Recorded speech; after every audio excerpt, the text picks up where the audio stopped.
Hi. Hello. I feel like we need to get to know each other again because it's been Yeah, we should probably start by apologizing for being terrible. But looking back at the month, kind of sitting here this morning in the quiet, I did a really bad job managing my calendar this month. And I said yes to way too many things. Yeah. Yeah, you did. It was weird too, because right after Thanksgiving, I looked at it and I said, oh, I did a good job not overscheduling myself. This looks great. And then the next day, I just destroyed it. Like Georgian of Mice and Men. And I just went. Yep. I hear you. Bad. What did you do? Okay. So as far as my weight loss is totally not in control. Uh-oh. You remember I took a break for a while and I was like, yeah, I'm going to get back on. I never did get back on. You haven't been taking it? I thought that I had 2 or 3 more doses, and I misjudged how much I had left, or something happened and my vial is gone. So either I tossed it out thinking that it was empty, or I absentmindedly threw it away. I don't know what happened. Seriously, I have no understanding. So I have to order more, but I have been procrastinating because, it's the holidays and it's all the things. And, my parents' friends are in town and, I've got friends that want to go out, and Cordelia's home from school, and, all the shopping and all the wrapping and all the things, right? So sounds like a lot of excuses. It is a lot of excuses. It is. Then I was like, well, maybe I need to try the why can I not say it? Tirzepatide. Yes, Tirzepatide. Because I was like, well, I've been off this. Maybe I want to try this one to see if, I get different results or better results, or I don't know. So that's where I'm at and I know that I've gained weight. I just have not wanted to face getting on the scale, but I can absolutely tell I probably gained at least 10 pounds probably. Which is not great. Not the, but to the point 100. where we're not 100. So that's a plus. But kind of to the point where you're like, ooh, these jeans are tight. And so what started happening is my brain went into that place where I started making excuses for my weight gain. Mm-hmm. So oh God, man, the dryer really shrunk these jeans. Oh, got to get a new dryer. Yeah. And all the other things. Oh, I'm retaining water. I'm dehydrated, so you kind of come up with all of these things that you just tell yourself. But the truth is you're just eating out of control and gaining weight. That's the truth. So I'm like, okay, well, now that I've really wrap my brain around that and know that, hey, this is what's really going on, and not that my dryer just shrunk my clothes 2 sizes. That's not what happened. So I'm like, oh, okay. We just think that the magical, clothing fairy comes in and just makes all of our clothes smaller all of a sudden. I really didn't logically think that was happening. But at the same time, in the back of my brain, I was like, man, these clothing manufacturers, they're just making shit smaller and smaller, not really realizing that I've owned this shirt for a year or these pants for 2 years. Did you think any of that kind of stuff when you were bigger? Constantly. Yeah. Okay. I had some weird ones this month with the clothes. Mm-hmm. And so I had several events that I had to be dressed way up for. One was a Christmas party in Los Angeles, at which I only drank water. I'm in Hollywood at a huge Christmas party, and I'm going to sit here and drink water until midnight. You didn't have a single cocktail? I didn't. And I didn't care. I didn't even, the line at the bar was so long. If no one had been at the bar, I might have gone up there and been like, oh, I'll entertain myself by coming up with something. Mm-hmm. I just didn't care. And the food was right next to me. Oh, pause. Just put a pause. I have. Oh, stop it. Stop it. It's the Cindy Lou. Yeah, that's cute as hell. Thanks. We have 3 of them. Oh my God. So we can be triplets. Yes. Okay, so I just have to cute. say we're in our matching outfit era, and this is what I have chosen for today. Okay. Oh, Aren't very those cute. Fabulous? Yes. Are those like slacks, or are they like comfy pants? No, they're actually not that comfy. Oh, okay. They're like pants then. They're They're real stinky pants. cute. And the girls have little dresses, and they have little black velvet bows on it. They're kind of ruched. They're just super cute. And they're from J. Crew Factory, and they do such a nice job with the family plaid. So nice. Ellie and I were in there the other day, and these were 80% off. So I was like, okay, for $20. Heck yeah. I'll do red. I said to my husband in the kitchen this morning, did you ever imagine me wearing red plaid pants? And he just shook his head. He was like, not in a million years. Oh, God. So the Hollywood party, it was neat because I was there for work. I had to go to Malibu on a Thursday. And then, from one of my other podcasts, Practice Land, the host of that show said, our Christmas party's on Friday in Hollywood. You have to stay. I kind of looked at the calendar and I went, you know what? I can stay. So I did. I took a day. I explored Hollywood. I went to the Grove. I wandered around.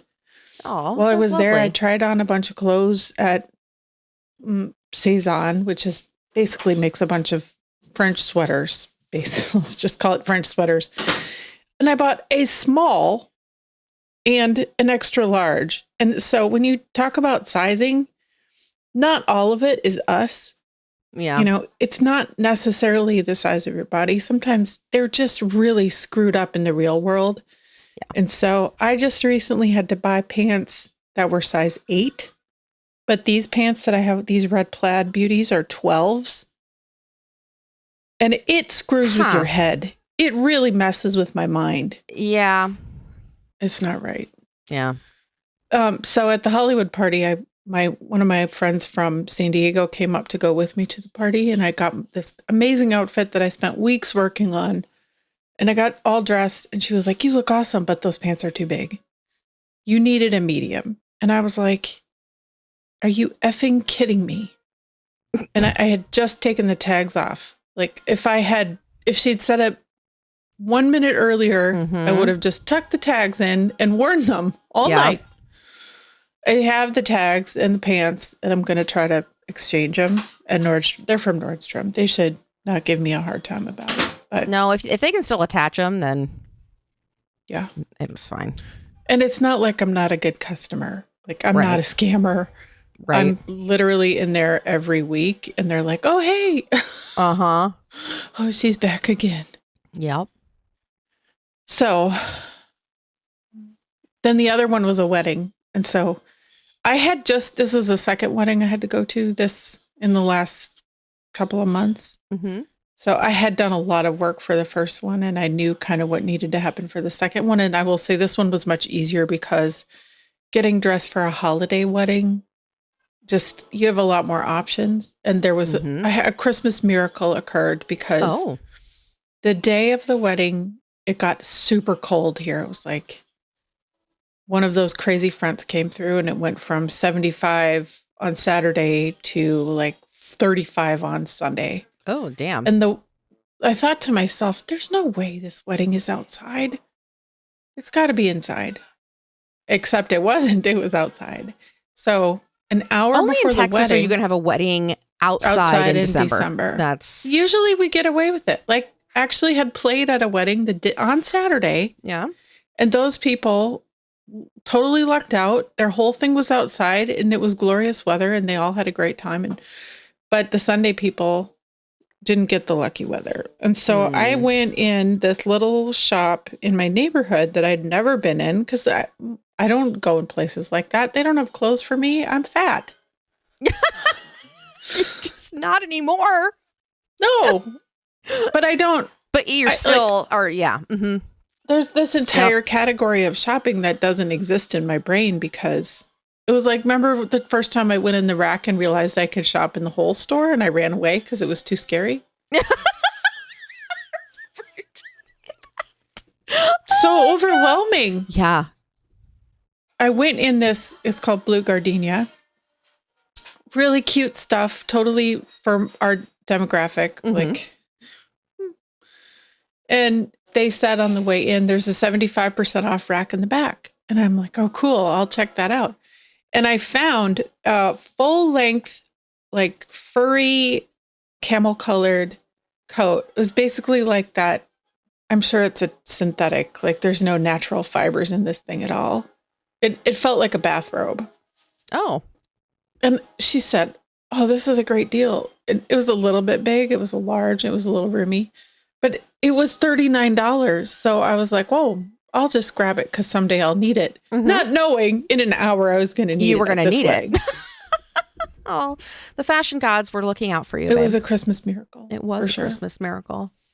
So absolutely. Yeah. I survived and I keep learning what works and what doesn't work. And but the amount of time and like the mental load of figuring it out it feels like too much. So that was one of the themes of my December being too much, was having to get dressed for all of these things took me a lot of time. Yeah. And then when you combine it with a work trip like California was, then I'm figuring out, what am I wearing while I'm working? What am I wearing while I'm not working? And what am I wearing at this party? That's a lot. Need better systems. Really overwhelming. Well, now that I'm telling you about it, yeah, it was. Yeah. It's like project management. Absolutely. This is why wealthy people have people that do that for them. I was going to say, this is why Steve Jobs only wore a black turtleneck. For real. Absolutely. At respect. Let's talk about food. All right. How are you thinking about holiday food? Well, Thanksgiving was fine. Mm-hmm. Yeah, we had it at my folks. I don't really know. I'm still kind of even though I've been off the medication for a while, I'm not really romanticizing food. Like, I'm not like, oh my God, I'm so looking forward to eating this or that or whatever. But what is happening is when it's in front of me, I am like overeating or taking portions that I would not usually take. You know what I'm saying? So it's so hard not to. I just got to figure out my game plan really to kind of get, back on the wagon. So I'll keep you guys posted. I'm going to talk to my provider about Tirzepatide and see if they think that it's right for you. Right for me, going to make a difference, going to not make a difference. Yeah. I did get a glucose monitor. So cool. I don't know if you can see it with my shirt, but it's right. It's you can kind of see always it. There. Like you just got it. It's an for over-the-counter. knowledge? Yeah, it's an over-the-counter one. You don't have to have a prescription for it. And it links to an app on your phone, and it constantly monitors your glucose. So you can really see what actually affects your blood sugar and what really doesn't. So good news there. My blood sugar is not out of control, because I thought for sure. I was like, oh, I've been off the medication. Like, my blood sugar has got to be terrible. And it wasn't. So I was really pleasantly surprised. Now, there's certain things that will make it spike, which is going to be like really high sugary things for me, like cookies and candy. Well, sure. That's like mainlining. Right. However, like I had a bowl of ice cream. It didn't really skyrocket. It went up, but still within normal, healthy levels. And then if I do eat something like really sugary, it comes down really quickly, which is what you want it to do. Yeah. So all that's really great. So I'll wear this one for 2 weeks and then take it off. And then I wear another one for 2 weeks. So I'll have a month basically of data. I don't think I'll have to do it again after that, because I'll kind of know, okay, this is what's going to affect it. This is what isn't. Because when you have had gestational diabetes, like you are at a higher risk to develop diabetes later on in life. And so I'm like, okay, well, we might try that. Because I remember when I had just gestational diabetes, I was really interested in that cause and effect between what I ate and what happened to my blood sugar. Mm-hmm. And I couldn't believe it. I just couldn't believe how fast it would It's like almost instantaneous. Mm-hmm. Like I had like some red wine yesterday, and that affected me a little bit. Again, didn't skyrocket like I thought it would. So I'm really kind of throwing everything at this thing because I was like, okay, like what happens if I eat bread, red wine, okay, a piece of chocolate, like, so I don't really feel like at this point, oh, okay, yeah, I really have to cut out sugar and carbs because my blood sugar is like out of control and it's making me feel like shit. Like that's not what's happening. So I'm like, oh, thank God. So Good. yeah, so that was good news. I want to know how a dark chocolate covered peppermint JoJo from Trader Joe's affects my blood sugar. And I will also just point out this is how I know that I'm an addict. Yeah. Because, stay with me here. Mm-hmm. One of the times that I tried to quit smoking when I was like 25 or ish, a doctor gave me Wellbutrin because there was lots of people who were quitting because of what Wellbutrin was helping. And the reason it worked was because it made your cigarettes taste and feel disgusting. Now, most people who don't smoke would say they're already disgusting. No, they're not. They're wonderful. Okay. So Okay. I quit like more than a decade ago. I don't really think about it anymore, except for like, oh, memories. Right. But this is how I know I'm a food addict, because I have the exact same behavior with these damn peppermint JoJo's, where I know the JoJo is going to make me sick if I eat it. And I will still eat 3 of them because they're so powerful. That addiction to the sugar is so powerful that I would rather eat the cookie and go off the medication. Now, I'm not going to go off the medication. I'm just saying this is how I know I'm an addict. I had to look up what they are. Are you sure you want to know? And then they sell out. So I have a hoarder behavior around them. Candy cane JoJo's. They're basically Chocolate covered Oreos covered in candy canes. Candy cane Oreos. It sounds like a dream. Do you have Trader Joe's?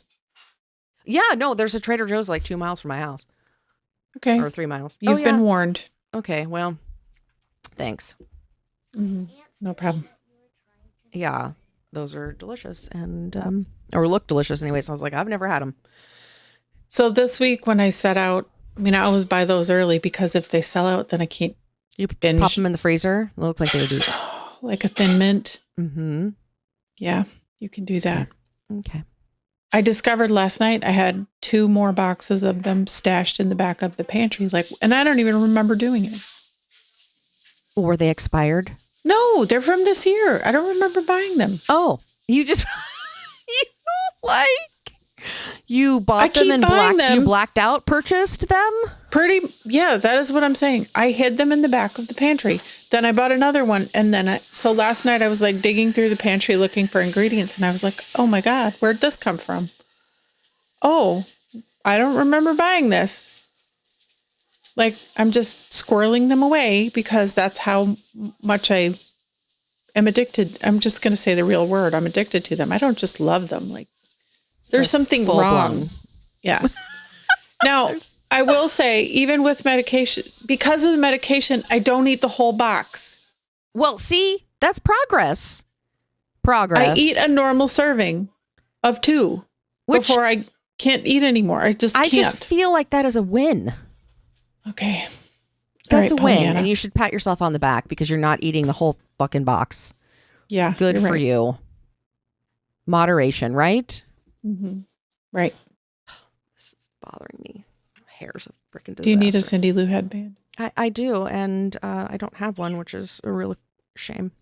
Oh, well, I know where to get one. I'll send you one. Perfect. For next year. Speaking of sending you things, I got your little Christmas card in the mail with your damn family or your fam damly. Thank you. Yeah. I've gotten a lot of compliments on that picture. And every time I want to say, I look terrible. I wore the wrong outfit. You look great. Thank you. Yeah. I know why you're worried. You look great and the kids are gorgeous and your husband's handsome and your life We doesn't suck. fooled you again. Yeah, definitely. Do you do Christmas cards? No, but I have failed at. No, I wish. We haven't had family pictures done in a long time. So I think if I start there, then I would do them. So I gotta do, You we have to should. get pictures done. We really do. Yeah, especially Justin's now not- that you have grandma and grandpa right there, you should get a generational one too. Yeah. So This is going to sound weird. My addiction and recovery podcast that I work on a lot. 2 days ago, I was sitting at a stoplight and I was looking at a homeless man and I was thinking, I wish Matt would interview homeless people. And guess what happened? The next day, Matt called me and he said, I'm going to start interviewing homeless people. I went, really? get out of my brain. What? It was weird. He and I are like, he's the greatest gift to me. Oh, that's awesome. We try really hard in our lives to do work that has meaning. Mm-hmm. And I will fully admit that making podcasts about plastic surgery, it helps people. But this is like a different level of helping. Mm-hmm. Yeah. And he's getting calls and messages and comments from all over the world about how his work is impacting people. And I'm part of bringing that to those people. So That's immensely satisfying. I'm really proud of you. That's really great.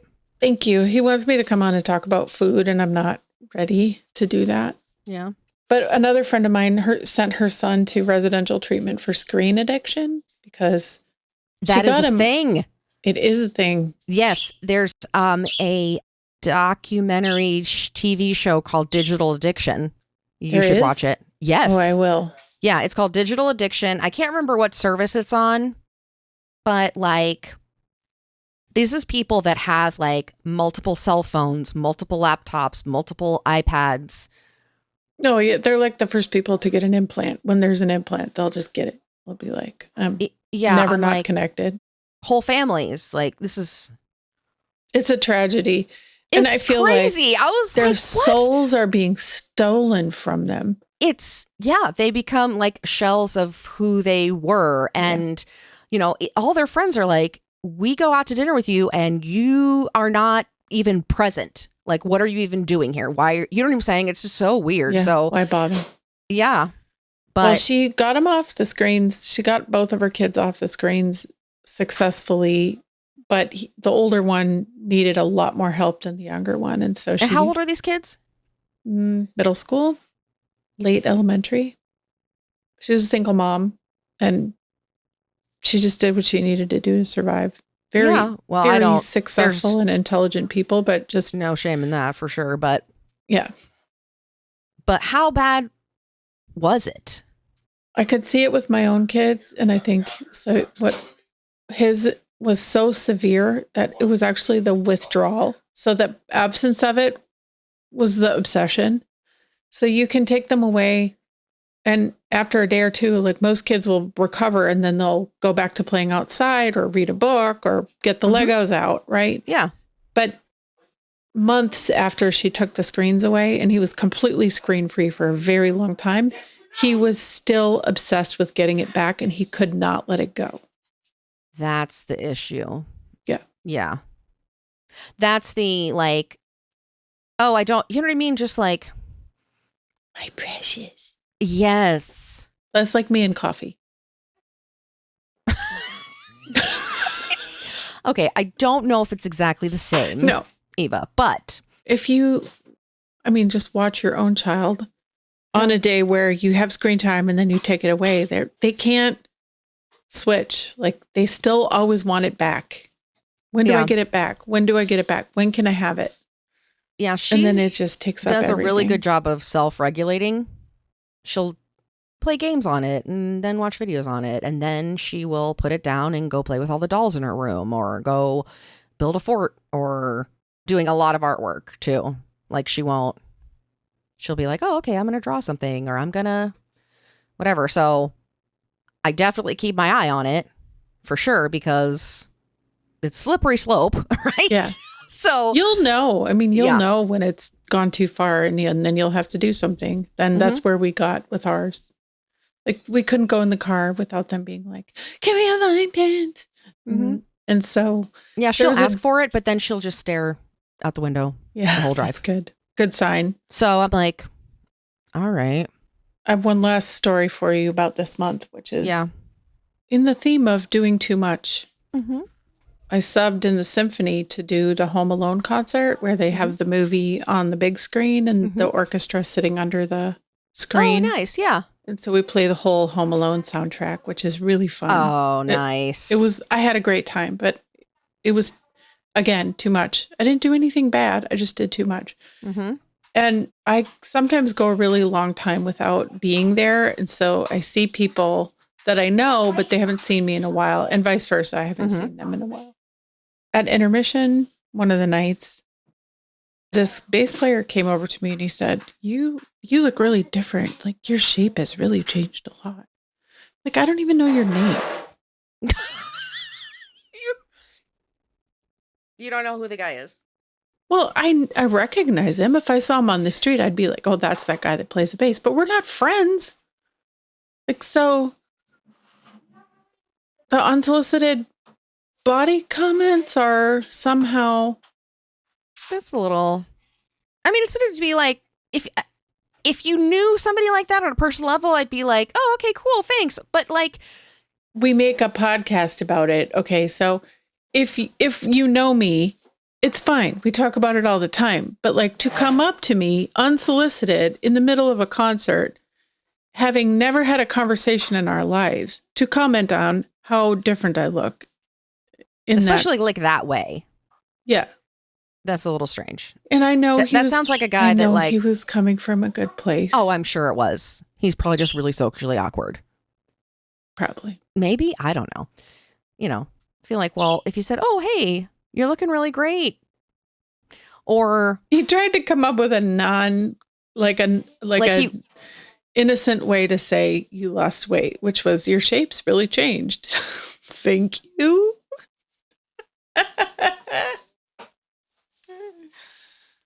Wow. Okay. I just chalk that up to mouth diarrhea. I don't know. He just opened his mouth and shit came out that he clearly didn't think through, because that's the first conversation you're going to have with somebody. That's not it. That is not it, sir. Oh, man. Well, my love, I hope you have a wonderful, delightful, relaxing Christmas. I volunteered to be the greeter at the 1:00 service today. Oh. And so do you think that I should keep my Cindy Lou headband on don't for change church? a thing. Do not change a thing. I have many choices here. Amazing. Wear that. Oh, okay. Bye. I'll consider it. I will. All right.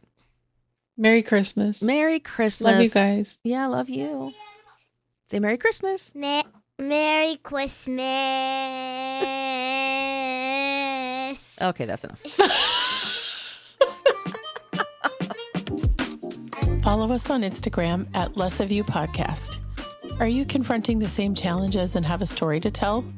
I'd love to hear your story on our Skinny Shot Stories podcast. Contact me for more details at skinnyshotstories.com. If you're a doctor and would like to learn more about sponsoring this or any of our cosmetic surgery and weight loss podcasts, go to lessofyou.com. Less of You is a production of The Axis, TAGAXIS.io.